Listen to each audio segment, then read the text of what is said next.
They didn't ask. They just decided. And like always, I was expected to nod, smile, and make it all work. My name is Rachel Connors. I'm 28 years old, a senior accountant at a firm. No one outside of finance has heard of, and I live a quiet life in a quiet building with no drama and no damage.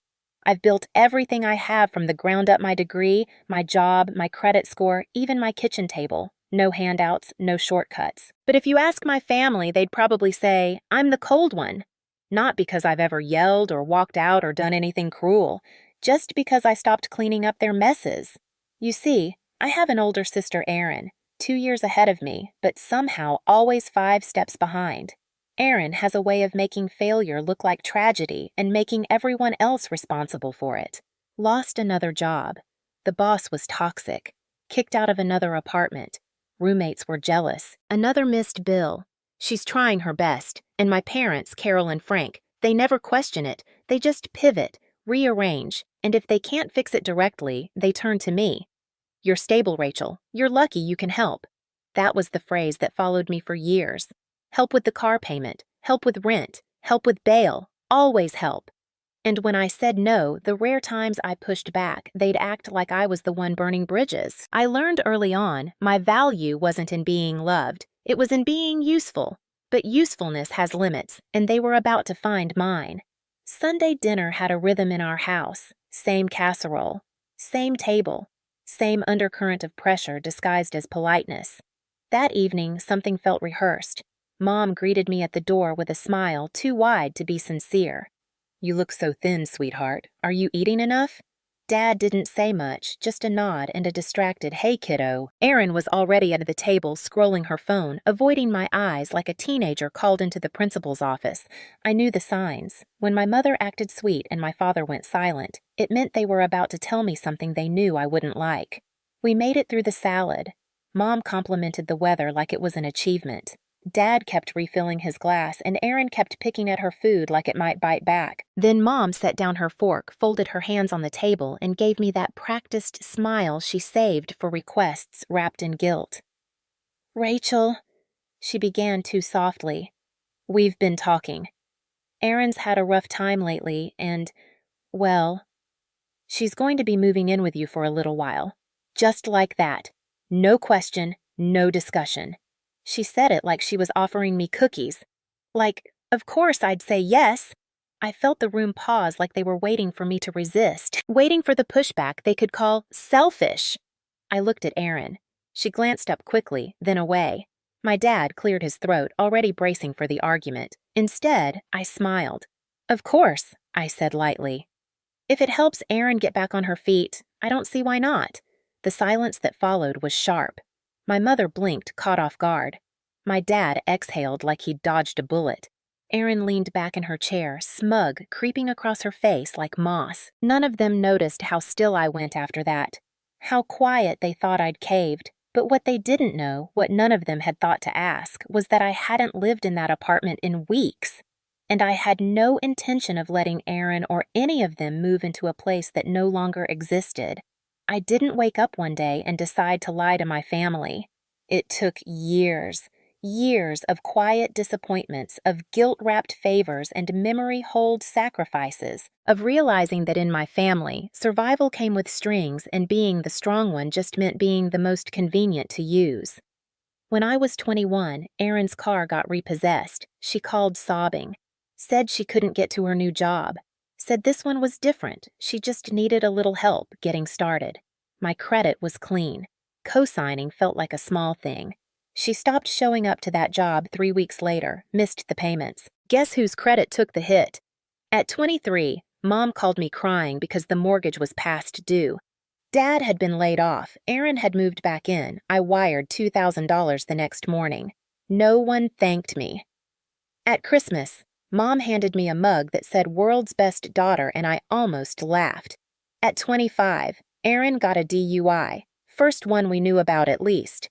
Dad asked me to keep it quiet, said it would destroy the family's reputation. I paid for the lawyer. Erin never said a word. A year later, when she got pulled over again and I refused to help, Mom called me cold. You've never understood what it means to worry for someone you love, she said. Aaron's life is harder than yours. That was the moment I knew, not suspected knew. They didn't see me. They saw a function, a faucet they could turn on when something broke, a wallet that smiled. I started pulling back, politely declining, changing topics, saying, "I'll think about it" instead of "yes," they noticed. And they didn't like it. One night, I found myself sitting alone in my apartment, the condo I'd bought without help, decorated on clearance sales paid for month by month with numbers and spreadsheets and quiet diligence. I stared at the front door and realized I didn't feel safe in it anymore. Because it wasn't mine when they wanted something. It was always ours. Just like my time, my money, my patience. So I made a decision. I called a realtor, sold the unit, quietly, legally. Without fanfare, I moved into a small rental on the other side of town. No one asked where, and I didn't offer it. I could have told them, but I didn't. Not out of cruelty, not out of revenge, out of preservation. Because sometimes when you grow up in a family that only remembers your usefulness, the kindest thing you can do for yourself is disappear, just enough to breathe. The texts started on Monday. We'll bring Erin's mattress Saturday morning. Frank's loading the boxes Friday night. She's excited to finally have her own space. I didn't reply. I didn't need to. They were speaking to a version of me that no longer existed. Each message assumed I would open the door, rearrange my life, absorb the weight without making a sound. They'd done it before. They just didn't know I had stopped listening. By Thursday, Mom was texting me daily. "Let me know if you need anything cleaned before she moves in. Erin says she won't be a burden. She's bringing her own dishes." That one made me laugh quietly to myself over coffee. She hadn't washed a dish in her own apartment in years, but I let it all play out. I didn't push back. I didn't correct them. I waited Saturday morning. I left early. Coffee first, then a drive across town to nowhere in particular. I walked through a farmer's market I didn't plan to buy anything from. Stood in the sun longer than necessary. My phone vibrated in my pocket 3 times before I looked. Missed calls. Voicemails. I let the 4th call go through Rachel. It was Mom, but not her soft voice. The brittle one, the one layered with panic. "What's going on?" she demanded. "There's someone here. Some man. He says he lives in the condo. Says you don't live here anymore." I let the silence stretch. I wanted her to feel it, the unfamiliar space, the missing certainty. "You didn't tell us," she snapped. "You never said a word." "No," I replied evenly. "I didn't." There was scrambling in the background, the rustle of bags. Dad's voice, sharp and low. "Erin saying something I couldn't hear?" "Rachel." Mom hissed. "What is this?" "I sold the condo," I said simply. "Weeks ago." "You what?" "I moved out." Quietly. I didn't think it mattered. No one asked where I lived, so I didn't say. For a moment, nothing. I imagined them standing on that porch, bags on the ground, arms crossed, realizing they'd planned an invasion and showed up at the wrong castle. Then Dad's voice cutting through. "You lied to us. You said she could move in," I said. "If it helps Erin, I don't see why not." I didn't say where. Another pause, a sharp inhale from Mom, and from Erin finally. "So what? We're just..." "What?" Supposed to figure it out now. She sounded young when she said it. Not angry, just lost. And for the briefest second, I almost answered. But I didn't. Because here's what they didn't know. I hadn't changed the locks out of anger. I hadn't sold the condo to make a point. I did it because I was tired of living in a space that never felt mine. I did it because I deserved to walk into my own home and not brace for impact. And because sometimes the kindest thing you can do for people who refuse to change is to stop making space for them. They thought that was the end of it. They were wrong. Because by evening they were standing at my door. I knew they'd come. Even as I sipped my coffee that morning, even as I let their voicemails pile up, I knew Mom wouldn't let it go. She'd dig or call someone or show up just to prove a point that no matter how far I moved, I was still reachable, still obligated. By sunset, the knock came. 3 quick-clipped hits. The kind you hear when someone's trying to stay polite but is barely holding it together. I looked through the peephole. Carol, Frank, Erin, and a trunk full of boxes parked on the curb like it was moving day. I opened the door halfway. "You found me," I said, flatly. Mom looked flushed, her lipstick faded and hair pushed back like she'd run her hands through it too many times. "We tried calling," she said, voice tight. We didn't think you'd be here." "It's my apartment," I said, but you said Dad's voice was rising now. "You said she could move in. Now we're standing here with all her things, and you're acting like we're strangers." "I didn't move. I didn't raise my voice. I never said she could move in here. I said, if it helps Aaron, I don't see why not." "That was at the old place, which, if you recall, I don't live in anymore." Erin stepped forward, then her arms crossed. Her cheeks were red, but not from embarrassment, from fury. "This is petty, Rachel. You always act like you're so above everyone. But this is just cruel." I tilted my head. "You packed up your life and drove across the city to move into someone's apartment that you didn't even confirm still existed. That's not cruelty. That's entitlement." Erin's voice cracked. "You're my sister." "Yes," I said. "Cool, and you've spent years confusing that with free housing."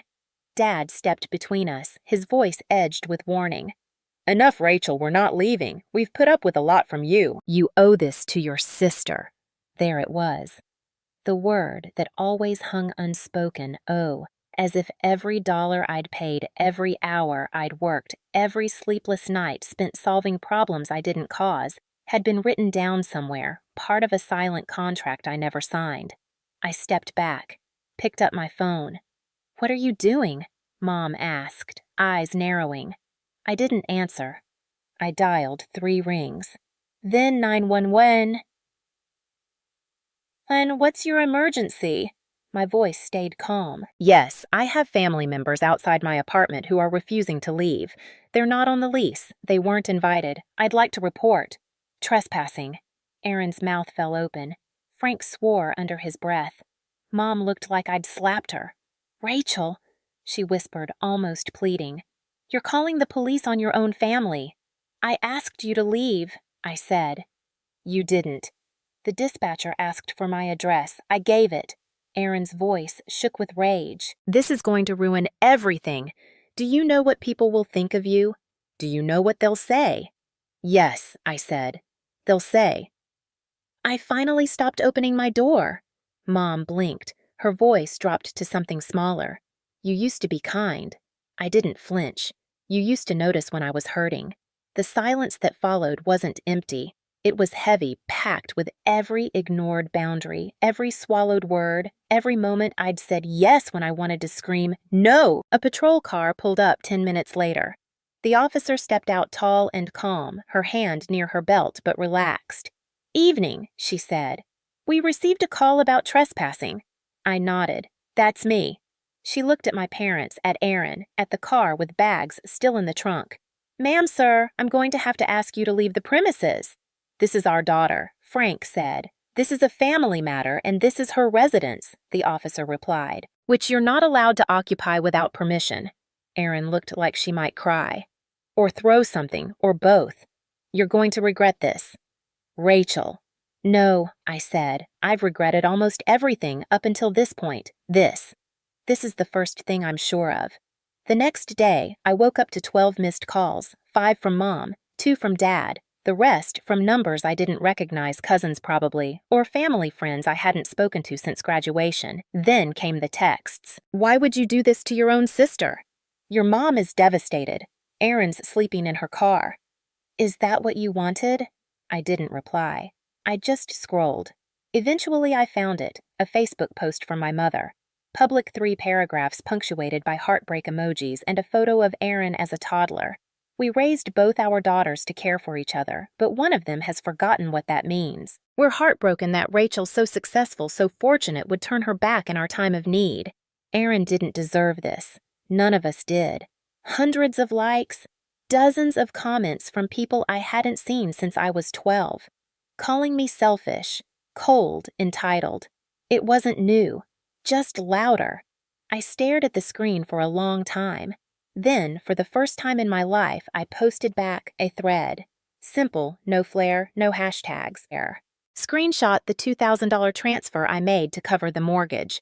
Screenshot my name on Erin's car loan, followed by the collections. Notice a photo of the lawyer invoice from her DUI case. A timeline of every one-time favor I'd agreed to since I was 21. The receipt showing the sale of the condo. And finally, a message I'd saved. One Erin had sent me 2 years ago, calling me a boring robot because I wouldn't let her crash for a month. I ended with one line, I didn't abandon my family. I just stopped volunteering for emotional debt. I turned off my phone after that. Not because I was afraid, but because I didn't need applause. I just needed quiet, and for once, I had it. That night, the apartment was still. No noise from the hallway, no buzzing phone, just the quiet hum of the fridge and the occasional creak of old pipes shifting in the walls. I made tea, chamomile. It wasn't for sleep. I didn't need help sleeping anymore. It was for the ritual. A soft cup held in both hands, steam rising like forgiveness I hadn't asked for. My phone lit up once. Mom, then again.